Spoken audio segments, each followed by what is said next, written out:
गांव के एक छोटे से घर में मोहन और उसकी पत्नी सीमा रहते थे। मोहन एक साधारण नौकरी करता था और सीमा एक घरेलू महिला थी। उनका जीवन सादगी से भरा था, लेकिन उनके बीच गहरी समझ और प्रेम था।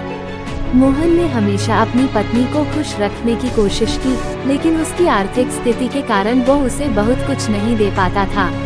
सीमा, जो अपने पति के हर संघर्ष को समझती थी, कभी शिकायत नहीं करती थी। दोनों एक दूसरे का साथ देकर हर कठिनाई को पार कर लेते थे। एक दिन मोहन की नौकरी चली गई। वह बहुत परेशान था कि अब घर कैसे चलेगा।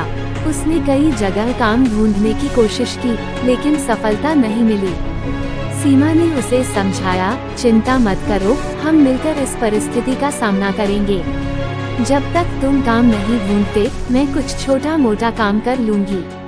मोहन को ये सुनकर और भी दुख हुआ कि उसकी पत्नी को काम करना पड़ेगा, लेकिन सीमा ने उसे समझाया, ये समय का खेल है। जब समय बदल जाएगा तो सब कुछ ठीक हो जाएगा। हम एक दूसरे के लिए ही तो हैं, और यही हमारी सबसे बड़ी ताकत है।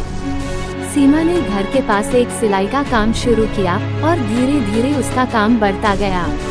उसने दिन रात मेहनत की ताकि घर का खर्च चल सके। मोहन को ये देखकर गर्व महसूस हुआ कि उसकी पत्नी इतनी समर्पित और समझदार है। कुछ महीनों बाद मोहन को एक अच्छी नौकरी मिल गई। अब दोनों का जीवन फिर से पटरी पर आ गया। मोहन ने सीमा से कहा, तुम्हारे समर्पण और बलिदान ने हमें इस कठिन समय से उबारा है। मैं तुमसे हमेशा प्रेरणा लेता रहूंगा। सीमा मुस्कुराते हुए बोली, पति पत्नी का रिश्ता एक दूसरे का हाथ थामने का है, चाहे कैसी भी परिस्थिति हो। हम दोनों ने मिलकर इस जीवन को सुंदर बनाया है, और यही हमारी सबसे बड़ी जीत है। पति पत्नी का रिश्ता समझ, प्रेम और समर्पण पर आधारित होता है। कठिनाइयों का सामना करना ही सच्चे रिश्ते की पहचान है, और जब दोनों एक दूसरे के साथ खड़े होते हैं, तो कोई भी मुश्किल उन्हें हरा नहीं सकती।